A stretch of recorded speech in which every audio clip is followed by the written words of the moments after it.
नमस्कार।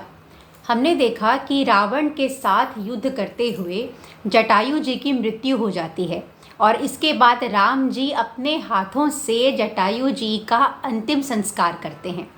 इसके बाद क्या होता है कि राम और लक्ष्मण पश्चिम दिशा की ओर आगे बढ़ते जाते हैं। अब उन्हें सीता के बारे में केवल इतना ही पता है जटायु जी के माध्यम से कि रावण ने उनका हरण किया है। जिस राक्षस ने सीता का हरण किया है उसका नाम रावण है और वह मुनि विश्रवा मुनि का पुत्र होता है और कुबेर का भाई है।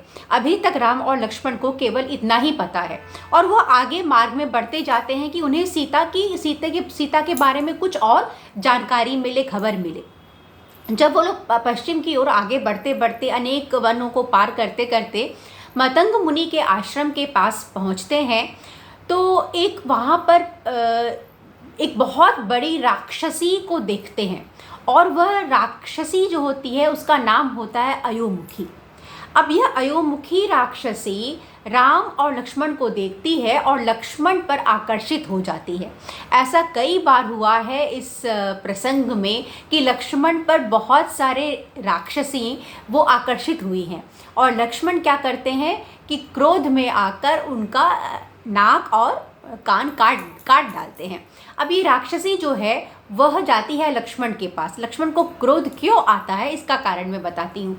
यह राक्षसी जाती है लक्ष्मण के पास और उन्हें अपना प्रेम भाव व्यक्त करती है और विवाह का प्रस्ताव भी देती है और कहती है कि तुम मेरे साथ यहाँ पे आराम से रहना, हम लोग यहाँ अपनी पूरी ज़िंदगी खुशी से बिताएंगे, इस तरह से प्रस्ताव देती है। और परंतु लक्ष्मण के कुछ कहने से पूर्व ही, इससे पहले कि लक्ष्मण कुछ भी कह पाते या कुछ भी रिएक्शन दे पाते, वो क्या करती है, लक्ष्मण को अपनी भुजाओं में ज़ोर से कस लेती है। अब लक्ष्मण को बहुत क्रोध आ जाता है और वह क्या करते हैं कि उसका नाक और कान काट देते हैं। अब ये राक्षसी देखती है कि यह कोई साधारण पुरुष तो नहीं है, ये कोई बहुत ही बड़े क्षत्रिय पुरुष हैं, उसे ऐसा लगता है और वह उनकी शक्ति के कारण डर के वहाँ से भाग जाती है। अब ये राम लक्ष्मण पुनः आगे उसी रास्ते से आगे बढ़ते हुए जाते हैं। वो लोग कुछ दूर पहुँचे होते हैं कि उन्हें एक उस वन में ज़ोर से शब्दों की ध्वनि सुनाई देती है। उस शब्द की प्रतिध्वनि पूरे जंगल में गूंज उठती है और वो लोग सोचते हैं कि इतनी ज़ोरों की आवाज़ कहाँ से आ रही है। जब वो लोग ऐसा सोच ही रहे हैं राम और लक्ष्मण, तब क्या होता है, एक बड़ा सा राक्षस देखते हैं जो बहुत ही बड़ा होता है। उसका न सर होता है न गला होता है, केवल धड़ मात्र होता है। उस राक्षस का नाम होता है कबंध। अब राम और लक्ष्मण को लगता है कि उनके ऊपर कितनी सारी विपत्तियां एक के बाद एक आती ही जा रही हैं और वह इससे पहले कि वो लोग कुछ कर पाते या संभल पाते, वो कबंध राक्षस जो है वो अपने भुजाओं को बहुत दूर तक आगे बढ़ा सकता था और वो दोनों भुजाओं से राम और लक्ष्मण को ज़ोर से पकड़ लेता है और राम और लक्ष्मण कुछ नहीं कर पाते। एक भुजा में राम है, एक भुजा में लक्ष्मण है। इतने ज़ोर से वो पकड़ लेता है कि लक्ष्मण कितना भी चाहते हैं उससे निकलना, पर वो निकल नहीं पाते। अब लक्ष्मण को लगता है कि यह कैसा राक्षस है, ये कैसे शक्तिशाली राक्षस ने मुझे पकड़ लिया है कि मैं हिल भी नहीं पा रहा हूँ।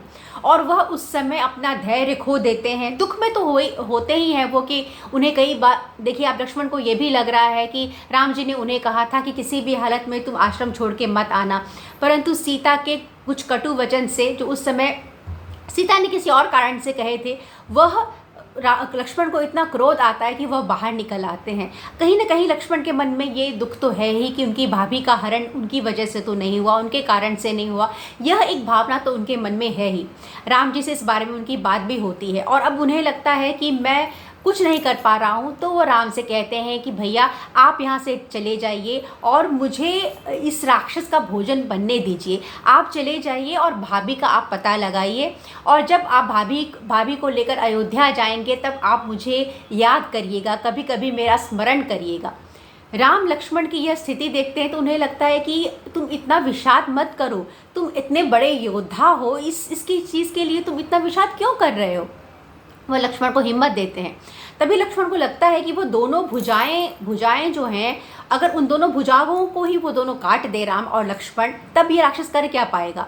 तो जल्दी से बोलते हैं कि भैया आप दोनों, आप उधर की भुजाओं को काटिए, मैं इधर की, और इस तरह से राम और लक्ष्मण कबंध की दोनों भुजाओं को झट से काट देते हैं। अब जैसे ही उनकी भुजाओं को काटते हैं, वो उसके शरीर में होता है क्या है, वो भुजाई बहुत बड़ा होता है, तो वो झट से बहुत ज़ोर से दहाड़ता हुआ नीचे गिर जाता है। तब कबंध जब नीचे गिर जाता है, इनसे पूछता है कि आप दोनों योद्धा, आप दोनों वीर हैं कौन, आप अपना परिचय मुझे बताइए। क्योंकि कबंध को पता होता है कि उसकी भुजाएं, उसकी मृत्यु केवल राम के हाथों से हो सकती है। राम ही जब उसकी भुजाओं को आके काटेंगे, उनका दाह संस्कार करेंगे, तभी उसको मुक्ति मिलेगी। तो उसे लगता है कि ज़रूर राम होंगे, और ऐसा ही होता है। लक्ष्मण अपना परिचय देते हैं वह दोनों की, वो राम लक्ष्मण हैं, और किस कारण से वो यहाँ तक पहुँचे हैं, वो सारी बातों को बताते हैं। तब कबंध उनसे कहता है कि मैं आपसे बहुत प्रसन्न हूँ। अब राम और लक्ष्मण को लगता है कि प्रसन्न हूँ, ऐसा क्यों कह रहा है वो राक्षस कबंध, जबकि उन्होंने तो उसकी भुजाओं को काट दिया है। तब कबंध कहता है, असल में आपने मेरी भुजाओं को काट कर मुझे मुक्ति दिया है, क्योंकि मैं इससे पहले, वो अपनी कहानी बोलता है कबंध कि देखिए कि कभी कोई भी व्यक्ति होता है, जब उसके पास शक्तियाँ आ जाती हैं तो दो चीज़ उसके साथ आ जाती है, एक होता है अभिमान और एक होता है शक्तियों का दुरुपयोग करना।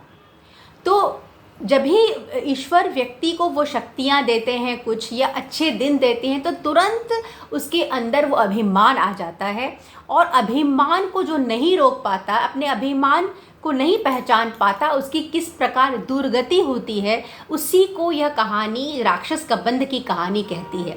तो राक्षस कबंध जो होता है, पहले बहुत ही सुंदर होता है, सूर्य के समान उसका तेज होता है, परंतु बाद में उसे घमंड आ जाता है, और घमंड जब आ जाता है तो वो क्या करता है कि राक्षस का रूप धरता है, और तपस्वियों को, जो उस वन प्रांत के तपस्वी थे, उन्हें बहुत तंग किया करता था। एक दिन एक तपस्वी को बहुत क्रोध आ जाता है, और तपस्वी कहते हैं, तुम राक्षस का रूप धर कर मुझे जो तंग कर रहे हो, तो लो, मैं तुम्हें ये श्राप देता हूँ कि अब से तुम्हारा यही रूप हो जाएगा, अब से तुम्हारा रूप राक्षस रूप ही हो जाएगा। अब कबंध को लगता है कि अब मैं क्या करूं। तब उसे लगता है कि उसने कितना बड़ी गलती की है, उसके अंदर अभिमान आ गया है, और उस वजह से उसकी यह दशा हुई। वह तपस्वी से कहता है कि आप मुझे क्षमा करें, आप कुछ तो युक्ति बताइए जिससे कि आपके श्राप से मुझे मुक्ति मिल सके। तब वो तपस्वी कहते हैं कि जिस दिन राम और लक्ष्मण आकर तुम्हारी भुजाओं को काटेंगे और तुम्हारा अग्नि संस्कार करेंगे, उसी दिन तुम्हें मुक्ति मिलेगी। इसके बाद वह राक्षस रूप को प्राप्त कर लेता है, और उसके बाद वो फिर से वो ब्रह्मा जी की तपस्या करता है। ब्रह्मा जी की घोर तपस्या करने के बाद ब्रह्मा जी अवतरित होते हैं, और उस कबंध राक्षस को यह वरदान देते हैं कि तुम दीर्घायु रहोगे, बहुत दिनों तक तुम्हारी लंबी आयु रहेगी। अब प्रसन्न हो जाता है कबंध। अब उसे लगता है कि मेरी आयु तो बहुत लंबी है, मैं राक्षस रूप में हूँ, अब तो मैं इतनी लंबी आयु है कि मुझे कोई मार ही नहीं सकता है, तो क्यों ना मैं इंद्र के ऊपर ही आक्रमण कर दूँ। अब देखिए, अब फिर से इसके अंदर अभिमान आ गया। तो यही कहानी बताती है कि हम लोगों का जो व्यक्ति है, हम लोगों का सोचने का स्तर कितना नीचे होता है कि जब भी हमें कोई चीज़ की प्राप्ति होती है, तुरंत हमारे अंदर अहंकार आ जाता है, तुरंत हम अभिमान में आ जाते हैं, अहंकार में आ जाते हैं, अपनी शक्तियों का दुरुपयोग करते हैं। और फिर से कबंध ने ऐसा ही किया। वह क्या करता है कि इंद्र के ऊपर आक्रमण कर देता है।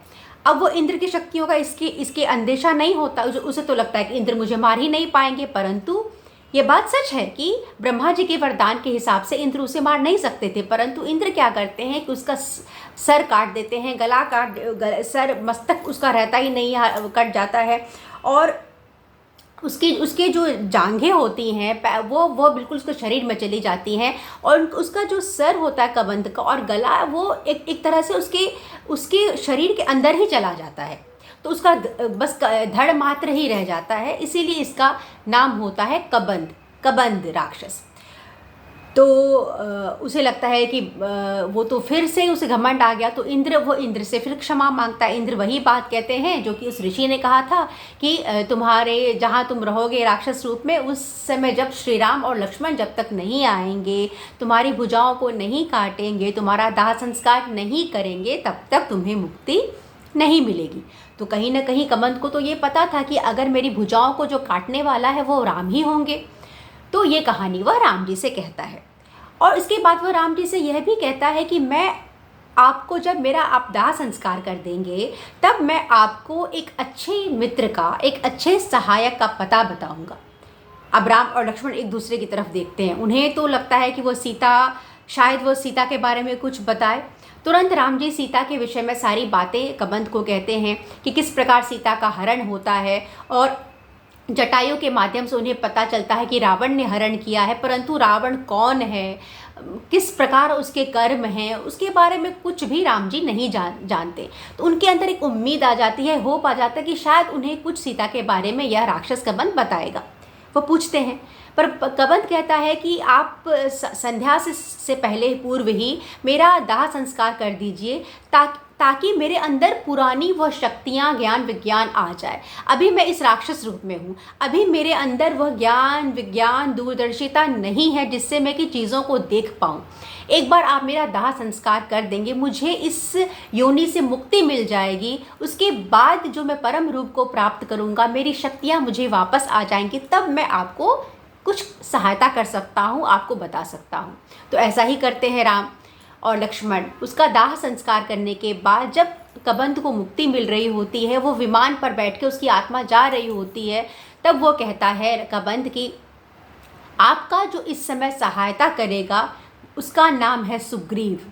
वह एक वानर है और वह 4 वानरों के साथ पर्वत पर रहता है, और वह पता बताते हैं कि आप यहाँ से चलते चलते पंपा नदी के पास जो पहुँचेंगे, जहाँ मतंग मुनि का आश्रम है, और मतंग मुनि के आश्रम के पास जो स्थान है, पंपा नदी के सरोवर के पास जितने भी फूल हैं वो कभी मुरझाते नहीं हैं, जितने भी फल हैं वो ख़राब नहीं होते हैं। और वहाँ जो इतना ऐसा खूबसूरत प्रदेश है, उसकी इतनी दिव्य शक्तियाँ हैं कि वहाँ व्यक्ति अपनी हिंसात्मक प्रवृत्तियों को ही समाप्त कर देता है और बिल्कुल शांत भाव में आ जाता है। अलग ही तरह की मायावी चीज़ें होती हैं वहाँ, जहाँ की सभी जीव जंतु बिल्कुल ही शांत स्वभाव से रहते हैं। राम जी को बड़ा आश्चर्य होता है। और साथ में कबंध यह भी कहते हैं कि वहाँ आपको मतंग मुनि तो अब नहीं रहे, परंतु मतंग मुनि की एक शिष्या शबरी मिलेगी, और आप उस शबरी से मिलिएगा। वह बहुत ही बड़ी तपस्विनी है और आपकी परम भक्त है। वह आपकी प्रतीक्षा कर रही है। जैसे ही आप उसको दर्शन देंगे, वह आपका सत्कार करेगी। उसके बाद उसकी मुक्ति हो जाएगी, उसे परम धाम मिल जाएगा। राम जी कहते हैं कि ठीक है, और राम जी ऐसा ही करते हैं, और उसे तो कबंध को मुक्ति मिल जाती है, वह चला जाता है। इधर राम और लक्ष्मण भी अपनी आगे की यात्रा पूरी करते हुए आगे निकलते जाते हैं। अब वो लोग मतंग मुनि के आश्रम और पंपा सरोवर के निकट पहुंचते हैं, और वहां पर कैसे वो शबरी से मिलते हैं, शबरी से राम जी की क्या बातें होती हैं, किस प्रकार देवी शबरी को मुक्ति मिलती है, और कैसे वह आगे सुग्रीव तक पहुंचने की प्रयत्न करते हैं, यह सब मैं आपको अपने अगले वीडियो में बताऊंगी। यह सब जो कहानी है वो वाल्मीकि रामायण पर आधारित है, और इसमें कुछ जो प्रसंग है, काफ़ी सारे ऐसे प्रसंग हैं जो हमारे अभी लोकप्रिय जो कथाएं हैं उससे अलग हैं। तो वाल्मीकि रामायण में जो लिखा गया है उसको लेकर मैं यह वीडियो बना रही हूँ। उम्मीद करती हूँ कि आपको मेरा वीडियो पसंद आएगा। मुझे सुनने के लिए, समय देने के लिए बहुत बहुत धन्यवाद।